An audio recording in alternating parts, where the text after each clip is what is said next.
Nous lui adressons notre prière. Au nom du Père et du Fils et du Saint-Esprit. Amen. Salut, gardien du Rédempteur, époux de la Vierge Marie. À toi, Dieu a confié son Fils. En toi, Marie a remis sa confiance. Avec toi, le Christ est devenu homme. Ô bienheureux Joseph, montre-toi aussi un Père pour nous et conduis-nous sur le chemin de la vie. Obtiens-nous grâce, miséricorde et courage, et défends-nous de tout mal. Amen.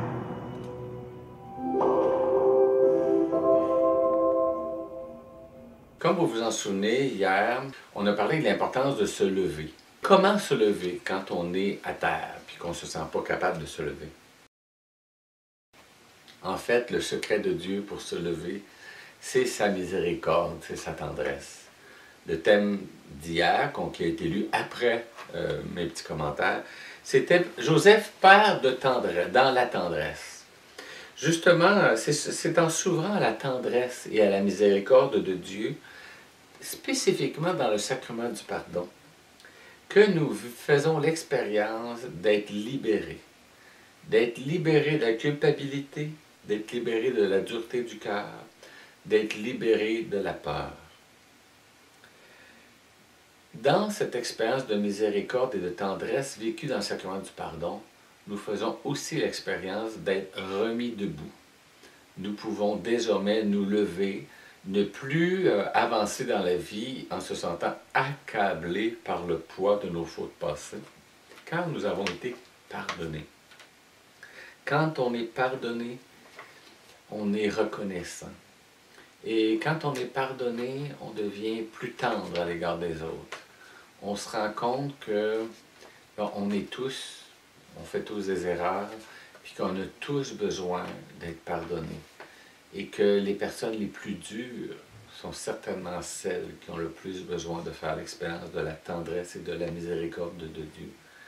Souvent, les personnes les plus dures, il n'y a que la tendresse qui peut les attendrir, justement. Dans ce cran du pardon, nous nous relevons et nous pouvons devenir à notre tour miséricorde et tendresse pour les autres et ce monde.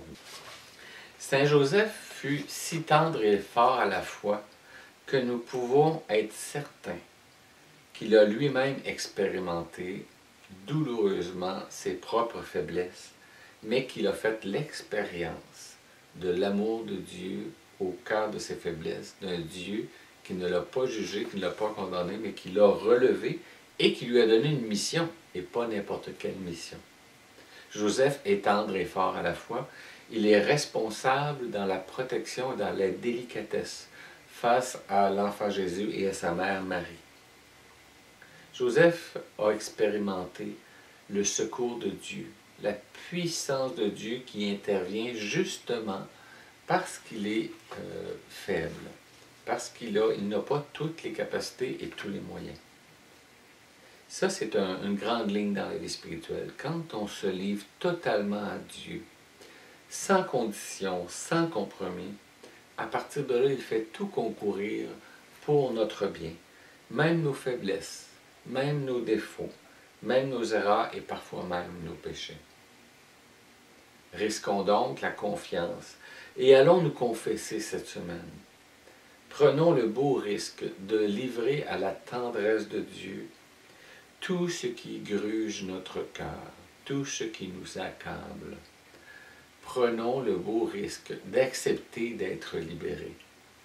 Arrêtons de nous accrocher à notre histoire, à notre passé, à nos revendications, à nos plaintes, à nos critiques, à toutes nos émotions toxiques. Déposons notre fardeau dans le cœur de Jésus au sacrement de la réconciliation et relevons-nous libérés. recevons notre libération, notre guérison, notre relèvement, et devenons, comme Joseph, des lumières pour ce monde. Lumière humble, mais qui ne s'éteignent jamais.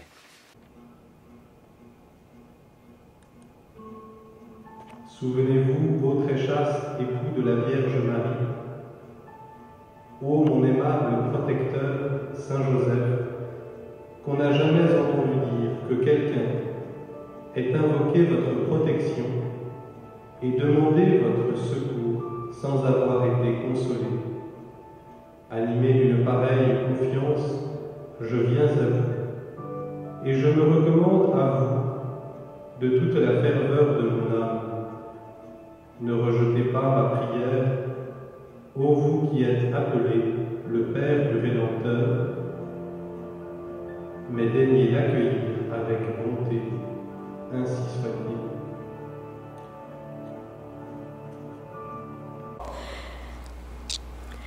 Extrait de la lettre apostolique Patrice Cordet du Saint-Père François à l'occasion du 150e anniversaire de la déclaration de Saint Joseph comme patron de l'Église universelle.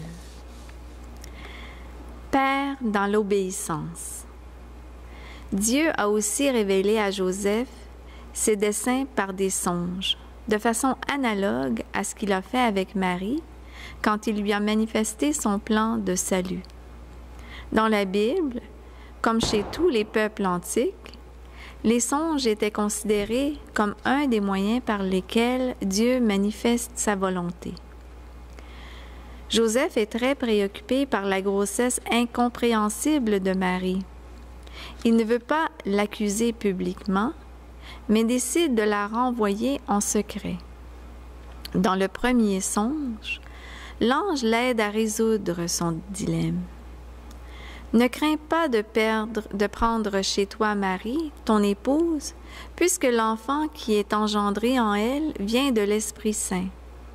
Elle enfantera un fils, et tu lui donneras le nom de Jésus, car c'est lui qui sauvera son peuple de ses péchés. Sa réponse est immédiate. Quand Joseph se réveilla, il fit ce que l'ange du Seigneur lui avait prescrit. Grâce à l'obéissance, il surmonte son drame et il sauve Marie. Dans le deuxième songe, l'ange demande à Joseph « Lève-toi, prends l'enfant et sa mère et fuis en Égypte. Reste là-bas jusqu'à ce que je t'avertisse, car Hérode va rechercher l'enfant pour le faire périr. » Joseph n'hésite pas à obéir, sans se poser de questions concernant les difficultés qu'il devra rencontrer. Il se leva dans la nuit, il prit l'enfant et sa mère et se retira en Égypte, où il resta jusqu'à la mort d'Hérode. En Égypte, Joseph, avec confiance et patience, attend la vie promise par l'ange pour retourner dans son pays.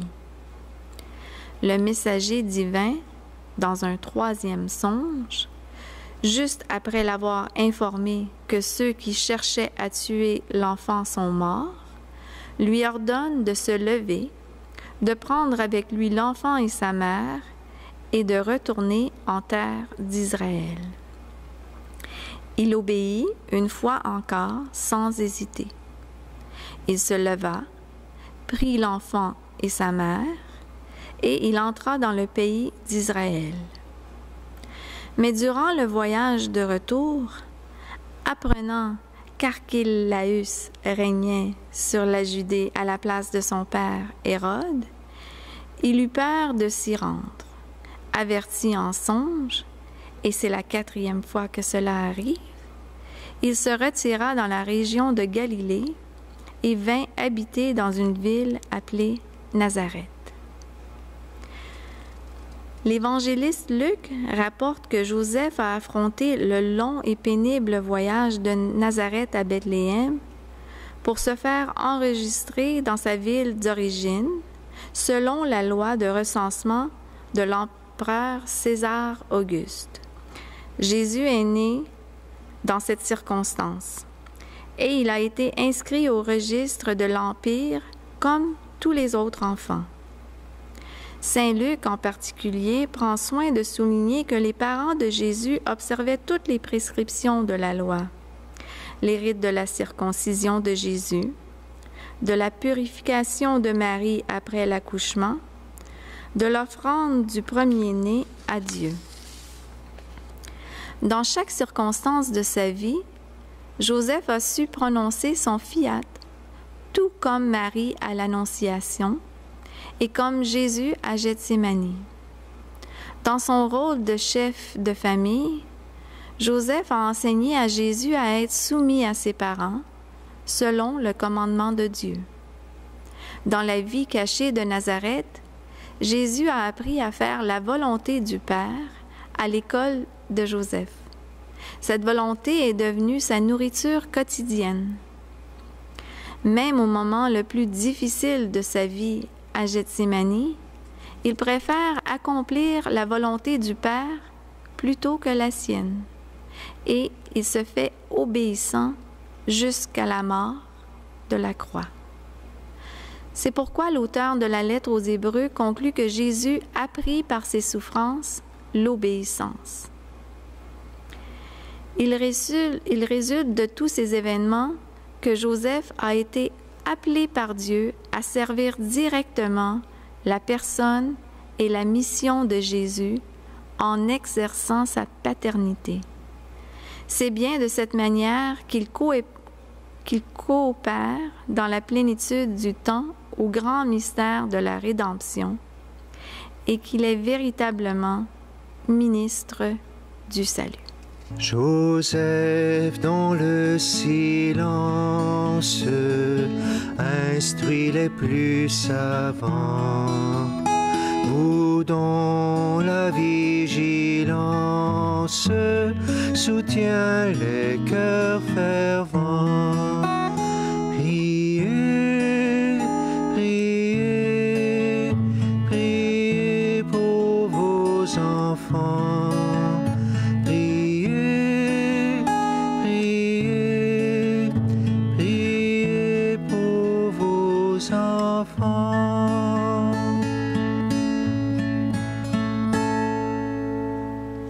De l'obéissance de Joseph. Joseph, il a été ministre du salut en coopérant à l'œuvre de Dieu.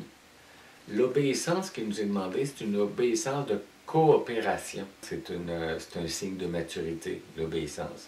Mais on va prendre d'autres mots qui nous aident à mieux le comprendre et à mieux le vivre. C'est la libre coopération au merveilleux projet de Dieu. Dieu te propose un projet, tu es libre de collaborer ou pas. Si tu collabores librement, et non seulement librement, mais proactivement, dans le fond, c'est comme ça que tu vis ton obéissance. Et coopérer, on le fait comment? Bien, en exerçant nos dons, tel qu'on est, avec notre personnalité, mais selon notre vocation spécifique. Ça veut dire que pour obéir à Dieu, pour coopérer à son œuvre de grâce, il nous faut chacun d'entre nous discerner notre vocation, ou pour le moins, la mission que le Seigneur nous confie. Nous avons tous une vocation générale, la même, une mission générale, la même. C'est la vocation et la mission d'aimer, et d'aimer l'autre plus que soi-même. Nous avons tous la vocation d'aimer jusqu'à se livrer soi-même, d'aimer dans la sainteté. Hein? Et nous avons mission de devenir des saints, donc, et de collaborer à la mission d'Église, qui est une mission d'évangélisation, à l'intérieur de laquelle il y a souvent une mission de compassion, une mission d'éducation, une mission prophétique aussi. Il y a différentes formes de mission à l'intérieur de la grande mission d'évangélisation de l'Église. Nous avons comme vocation générale, chacun de nous, à collaborer à cette mission. Le Concile Vatican II nous en a parlé. De par notre baptême, nous sommes appelés à la sainteté et à la collaboration à la mission d'Église. Mais nous avons tous aussi soit une vocation spécifique, soit une mission spécifique. Et parfois, on peut avoir une succession de missions spécifiques. Donc, nous avons la responsabilité de développer le discernement. Apprendre à discerner qu'est-ce que Dieu veut pour moi personnellement.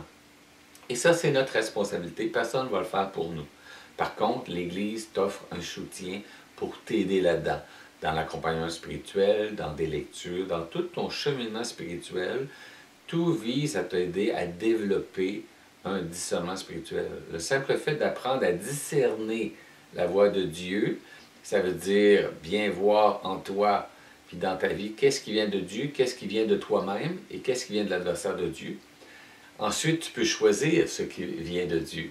Quand on a discerné la volonté de Dieu, l'important, c'est d'y consentir. Notre coopération, elle commence par un consentement intérieur. Oui, je consens à l'œuvre de Dieu et dans ma volonté, dans ma liberté, j'accepte d'y coopérer. D'abord, on consent et ensuite, on coopère en faisant concrètement ce que Dieu attend de nous. Et ça donne toujours beaucoup de joie, même s'il y a des défis à relever. Entrer librement dans le projet de Dieu, même s'il demande de renoncer à ses propres projets. Ça permet d'apprendre à surmonter tous les obstacles de la vie à partir d'une foi vivante et non à partir de nos déceptions ou des déséquilibres occasionnés par ces obstacles ou par ces drames. Le pape François lui parle des drames de la vie et il a bien raison. Il y a beaucoup de drames dans nos vies.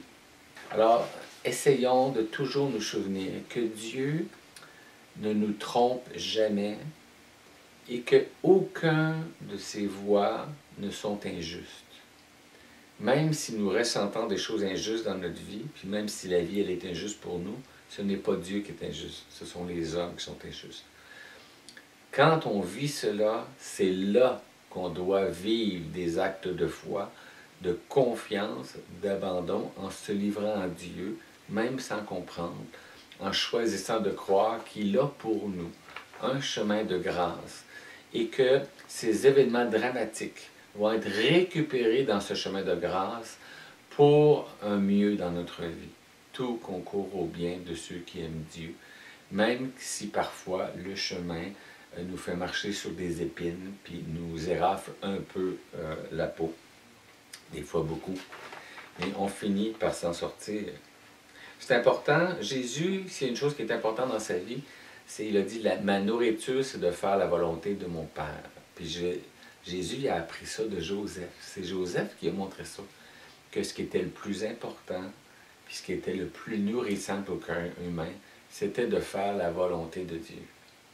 Hein, notre conscience se nourrit de cet amour de Dieu, puis de cette joie de vivre en fidélité puis en communion avec la volonté de Dieu. C'est une vraie nourriture. Désirer la volonté de Dieu, y consentir, l'épouser et l'accomplir, voilà c'est quoi être juste. Voilà c'est quoi être saint, être accordé à Dieu. Voilà la nourriture et le sens de la vie de Jésus. Et voilà la nourriture et le sens de notre vie, pour une abondance selon le cœur de Dieu. Prions maintenant ensemble la litanie de Saint Joseph. Après chacune des invocations, je vous inviterai à prier, à répondre avec nous.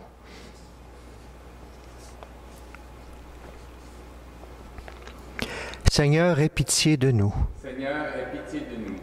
Jésus-Christ, aie pitié de nous. Jésus-Christ, aie pitié de nous. Seigneur, aie pitié de nous. Seigneur, aie pitié de nous. Jésus-Christ, écoute-nous. Jésus-Christ, écoute-nous. Jésus-Christ, exauce-nous. Jésus-Christ, exauce-nous. Père du ciel qui est Dieu, aie pitié de nous. Fils rédempteur du monde qui est Dieu, aie pitié de nous. Esprit Saint qui est Dieu, aie pitié de nous.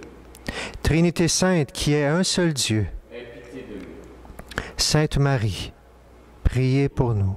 Saint Joseph, Priez pour nous. honneur de la famille de David, Priez pour nous. gloire des patriarches, Priez pour nous. époux de la Mère de Dieu, Priez pour nous. chaste gardien de la Vierge, Priez pour nous. nourricier du Fils de Dieu, Priez pour nous. vigilant défenseur du Christ, Priez pour nous. chef de la Sainte Famille, Priez pour nous. Joseph très juste, Priez pour nous. Joseph très chaste, Priez pour nous. Joseph très prudent, Priez pour nous. Joseph très courageux. Priez pour nous. Joseph très obéissant. Priez pour nous. Merveille de patience.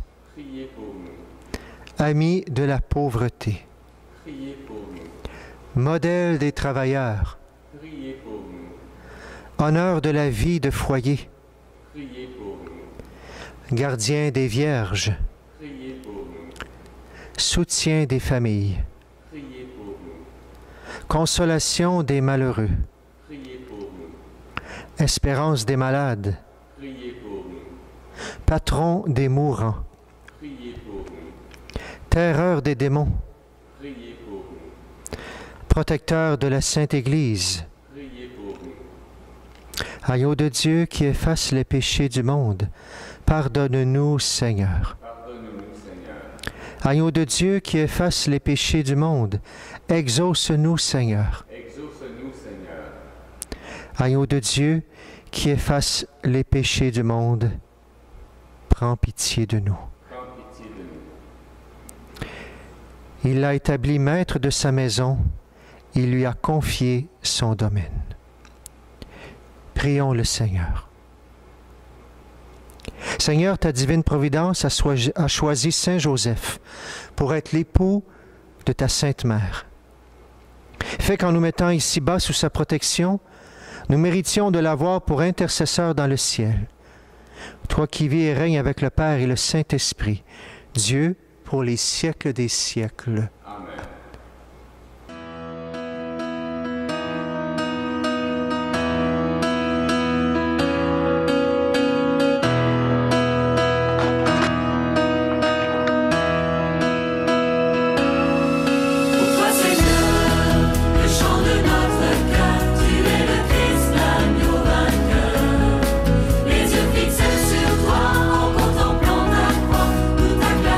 Jésus sauveur.